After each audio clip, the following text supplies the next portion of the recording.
Hello, everybody. This is Nick Totero, Professor of Information Technology and Computer Science, Lakeland Community College. One of the most challenging concepts of cryptography is the sharing of secret keys. Probably one of the earliest methods would be to actually write the key down on a piece of paper and somehow securely transport it over to the second party. Obviously, that is not secure. What if they lost the key? What if it was stolen? And it's not robust enough for today's communications.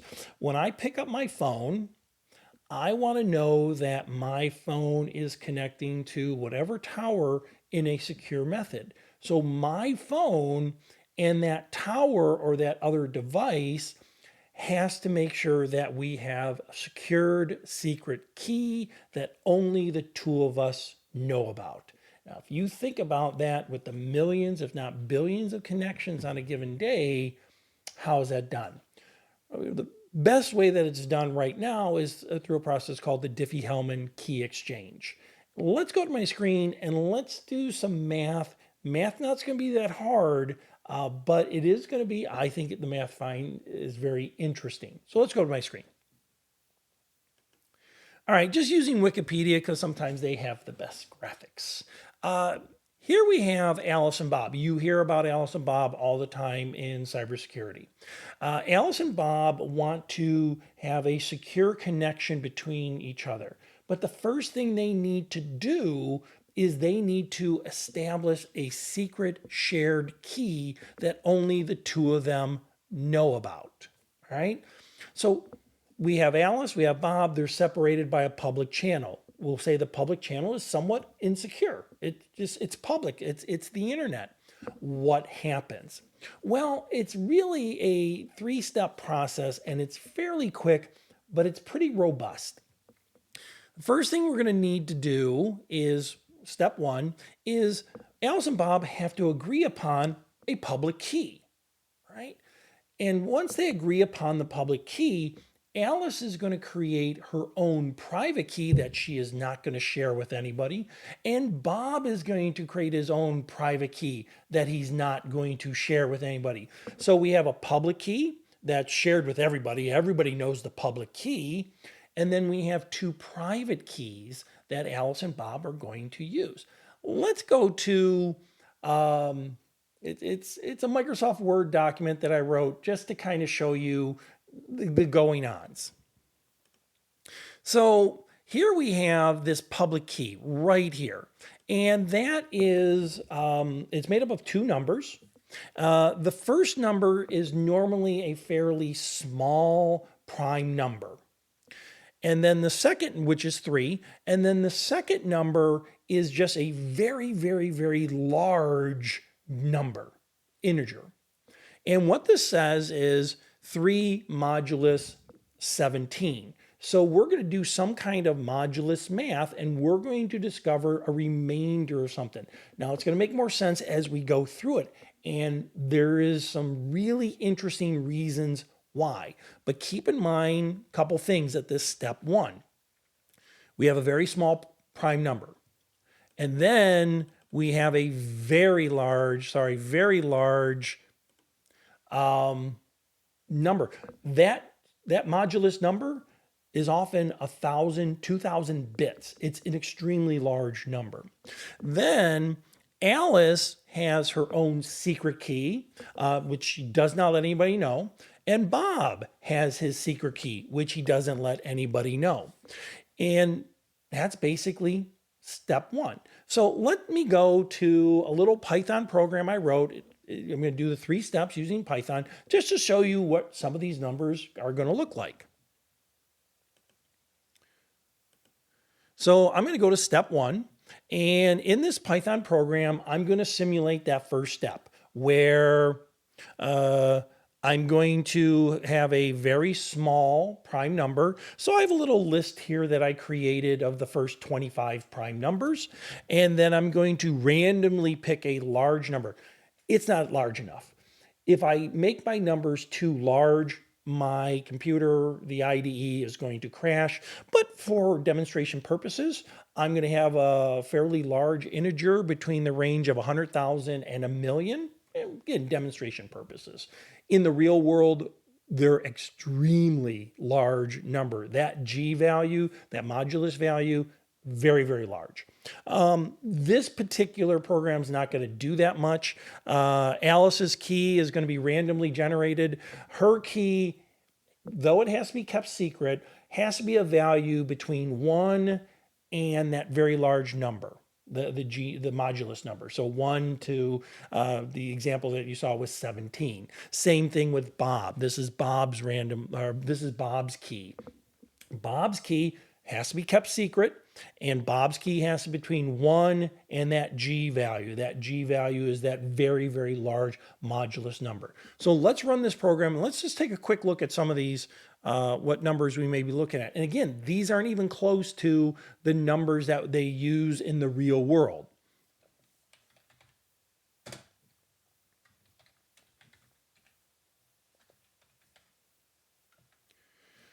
Okay, give it a couple seconds, and I created a series of 10 just so you see that they're all random. I'm not hiding anything here. And the first one, the agreed upon key is 73. That's a small random number, a small prime number.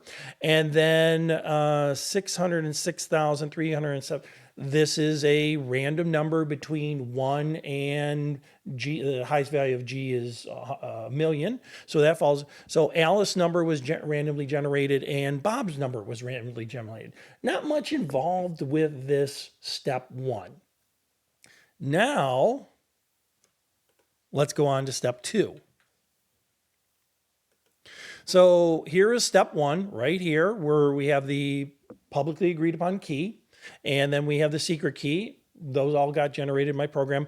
If down here, I just created some bigger numbers. I have a small prime number of 61, and I have a modulus number of 38,299. Alice's random number is 15,337. And Bob's random number is 16,460. Again, Bob and Alice do not know those private keys. That's critical here. In step 2, here's where we get into modulo math. Alice is going to take this key, 3 modulus 17, and we're going to say 3 raised to the power of 15, the modulo value of 17. In this particular situation, if I raise 3 to 15 and I do modulo arithmetic, Alice gets a second key of 6. If I go over here to Bob, step 2, he's going to do the exact same thing. He's going to take 3, raise it to his secret key value, and then he's going to do a modulo arithmetic of 17, and he's going to get the value of 12. Now stop here for a second. The reason they use modulo is, think about this. We're only concerned with the remainder. We're not even aware of the whole number. And that's important because there is no way, especially when we get into very, very large numbers, to easily retrieve the exponential value, the secret key from Bob or the secret key from Alice. Because think about it. How many numbers, if I divide it by 17, gets us the value of 12? I'm looking right here at Bob's. Let me repeat that. How many numbers can I divide by 17 and get the remainder of 12? That value is infinite. That value is infinite. Same thing with Alice.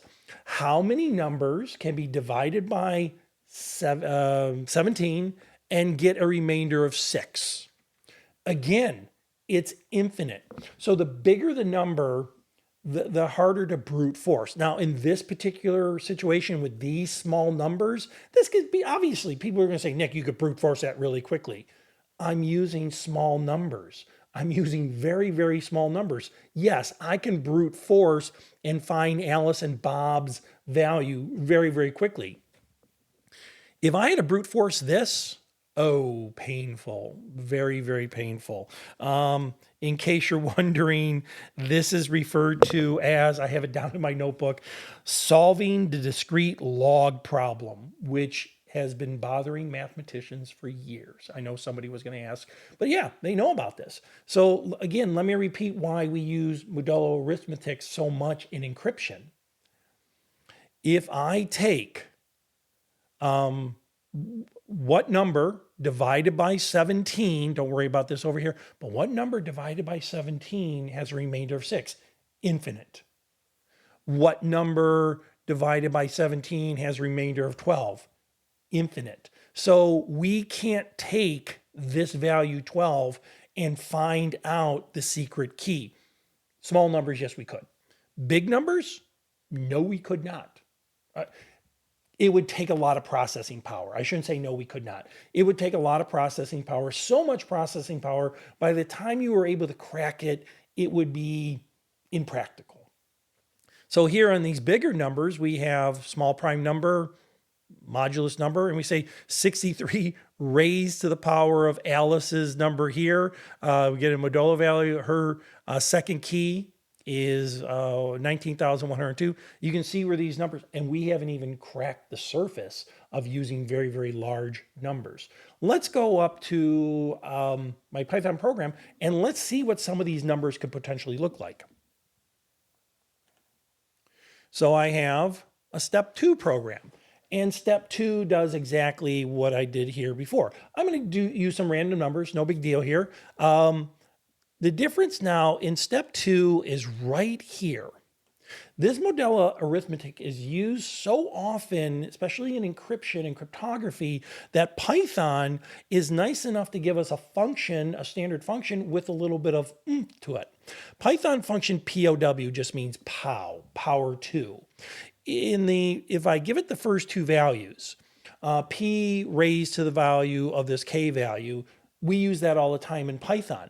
But Python gives us one more optional value. Python says, if you want to do some modular arithmetic, here you go. So what this is saying is take P, whatever that may be, raise it to the value of that secret key, and do a modulo value evaluation of G.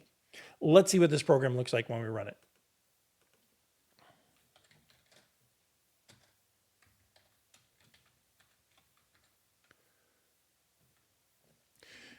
We're getting some big numbers here, right? And again, I did it 10 times to show you that these are just created by the billions. But 10 is good enough for our explanation here. Alice and Bob's agreed secret key is 79. That's that small prime number. And 426,576. That is the G value. And Alice's secret key has to fall between the range of 1 and the G value. Bob's has to fall the range of that too. And you can see that their second key derived from their private key and derived from the public key is these two values right here. They're not the same. They're not the same. And that's fine. And those two values would be extremely difficult to go back and find the secret key, especially when we get into larger numbers. So let's go back to here. So step 1, agreed upon public key. Agreed upon 3 mod 17. 61 mod 38,299. Secret key Alice, secret key Bob, they never exchanged that. Step 2, they run their secret key through this modulo operation. 3, the key, raised to the power of 15, modulo 17. She gets a second key value of 6. With Bob, 3 raised to his secret key, modulo value 17. He gets a value of 12. It is extremely difficult, especially when we get into larger numbers, to find out what this raised to power was, those secret keys. Again, I'll use this solving the discrete log problem. Now here's where life gets interesting. They exchange these values. They exchange the second key value. So Alice sends 6, clear text, over the wire. Bob sends 12, clear text, over the wire. And you say, again, couldn't Eve break? No. I've talked to you about why we can't break those numbers. It would just take too much oomph. Then finally, Alice takes Bob's second key. She raises it again to her secret value, 15, and does a modulo 17 on it.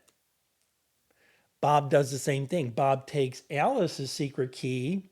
No, I'm sorry. Bob takes Alice's derived key of 6, raises it to his secret key, does a modulo 17. Now,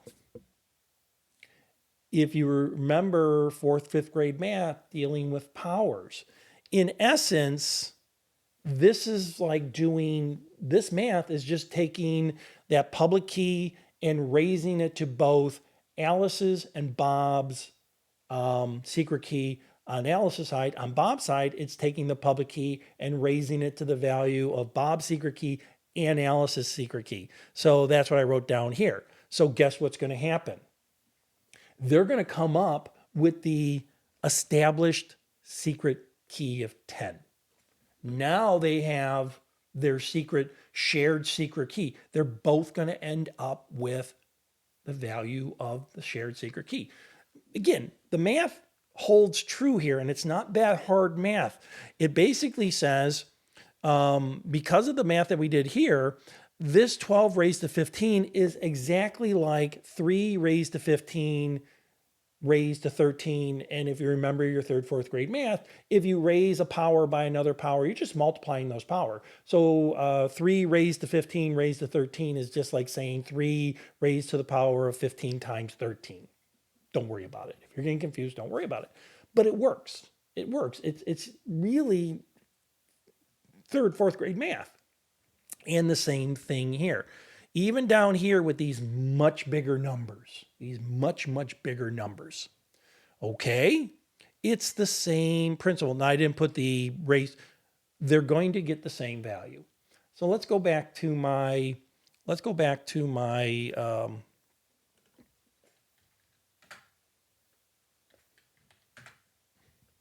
last step here. So the last step. Step 1, we agree upon a public key. Everybody has their private key, never share. Step 2, Alice does some calculations of the public key based upon her private. Bob does the same based upon his private. They exchange those values. Alice takes Bob's derived value. She does math to it. She raises it to her secret key, does modulo. Bob does the exact same thing, and they will get the exact same shared secret key. As these numbers get bigger, you can't derive them, or the amount of processing power to do, I shouldn't say can't, the amount of processing and the brute force method would just take too long. Could it theoretically be cracked? Yes. But again, too much processor for too little results. Let's run step 3.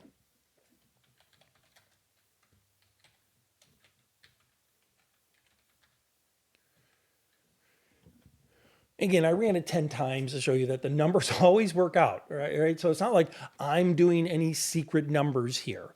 And let's see, the first, they agreed upon a share key of 73 and 865000. Here's Alice's secret key. Here's Bob and Alice's derived key. They exchange those, and their established key is 107,201. And if I go through all of these, it's the same. Alice and Bob will always arrive at that same shared key. Eve, who's sitting in the middle, she can be grabbing all this stuff, especially, we're concerned with that exchange, right? Nope, she's not going to crack through that exchange. She has the public key. Who cares? She has to brute force and try to figure out and try to match. Who cares? It's just how modulo arithmetic works. Let me wrap some things up here. Let me pose you a question, and maybe this will kind of understand this whole concept of modulo arithmetic.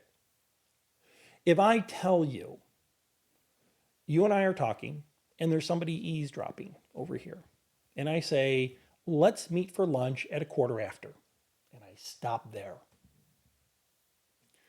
That third party, all they know is you and I are meeting for lunch at 1:15. Is it a quarter after 1? Is it a quarter after 2? Is it a quarter? There are 24 quarter afters in a single day. There is what? 8,000, I have it written down somewhere, 8,760 quarter afters in a given year. You see where this is going. We use modulo arithmetic in this regard because we don't care about the whole number.